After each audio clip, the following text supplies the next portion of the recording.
All right, so now that we have an understanding of how the log function works and how it relates back to the exponential function, let's take a look at the graphs and see how they behave.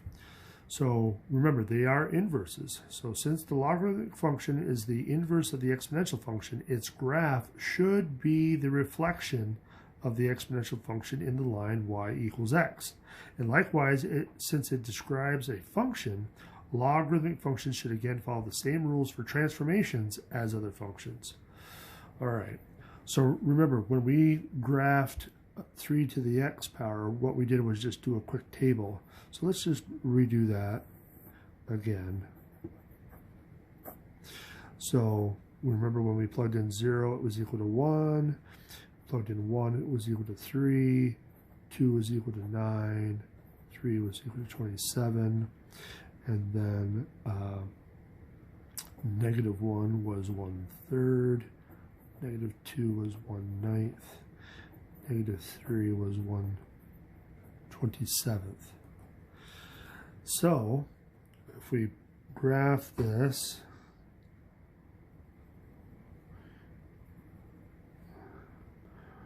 three, 6, 9, 1, 2, 3, 4, 5, 6, 7,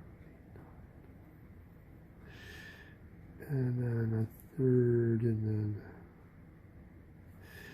so remember, it's really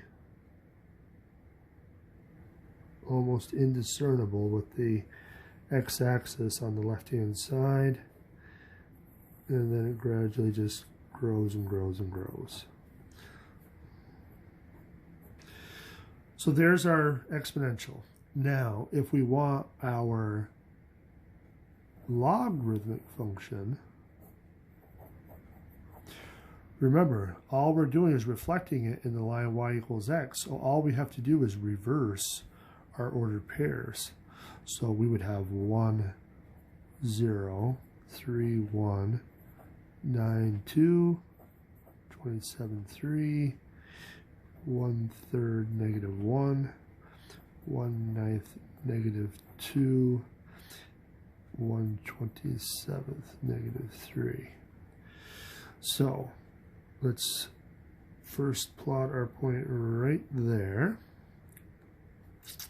And then, so at 3, it's going to be equal to 1. At 9, it's going to be equal to 2. And then it's off the page. 27 is way off. So then the other side, so negative 1 is going to be 1/3. Negative 2 down is going to be 1/27, or 1/9, and then 1/27. So we can kind of see that it's getting really close to the y-axis, and then it kind of hooks off that way. And just to corroborate that it's a reflection, let's just quickly sketch in our y equals x line. And we can kind of see that it does reflect. If we folded it on that line, it should land right on top of it, of the other function. So now, one of the things that we didn't kind of conclude based off of our exponential and our log is just some key information, and so I'm going to do that now. So with our exponential function, some key things that we have is there's a key point at 0, 1. And it's got a horizontal asymptote at y equals 0. So it never reaches this horizontal line, the x-axis. It gets really, really close to it, but it never reaches that. For your log functions, now it's reversed. So now our key point, in this case, is 1, 0. And instead of a horizontal asymptote, we're going to have a vertical asymptote at x equals 0. So again, those are some key pieces of information that is always going to be occurring with your exponential and logarithmic functions, as long as there's no transformations that shifts it and stuff. but we're going to see how this can help us when we draw those on the next page. Okay, so now let's just look at some transformation situations and see what happens to our domain.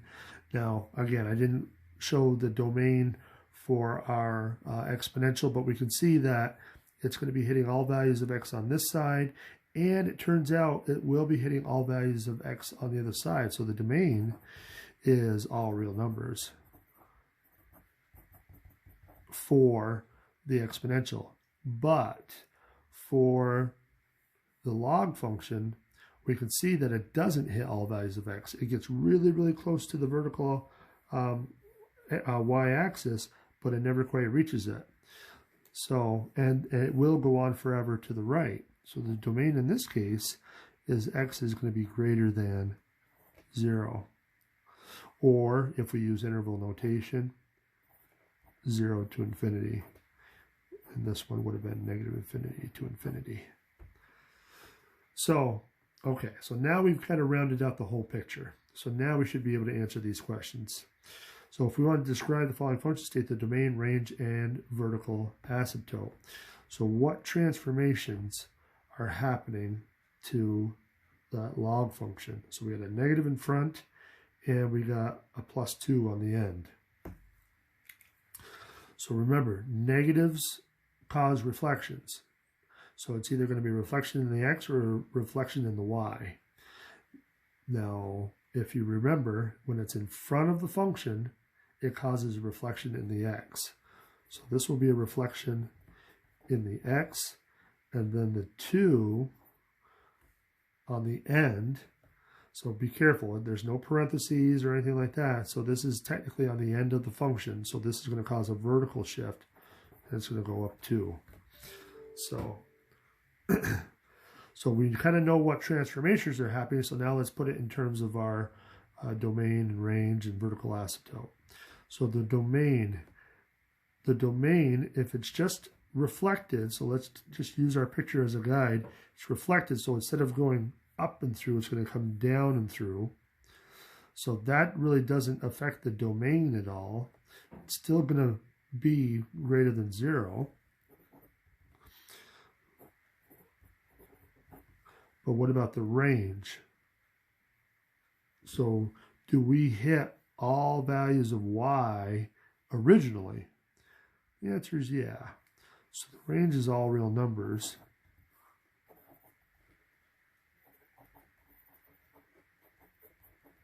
Here, I didn't state before, but the range was everything greater than 0. Okay, so our domain didn't change. Our range is still going to be the same. It's just going to come down through, and it's going to be shifted up.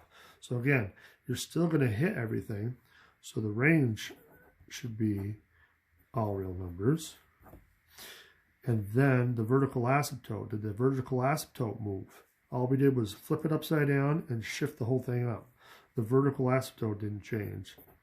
So the vertical asymptote should still be x equals 0. Let's take a look at the next one. What transformations have happened here? There's no reflections as far as in the x. We got some stuff going on with the x here. We got a -3. So hopefully you recall this will be a shift left or right. But in this case, it will be to the right 3 because it's opposite, remember. So this is going to the right 3. So we essentially have our same curve, but the whole thing shifted to the right. So what's going to happen to our domain? Domain has to get shifted as well. So instead of starting at 0, we're going to start at 3 and go to infinity. Our range shouldn't change at all. It's still going to hit all y values. So from -infinity to infinity. And then what about our vertical asymptote? That was at 0, but it's going to have to get shifted to the right as well.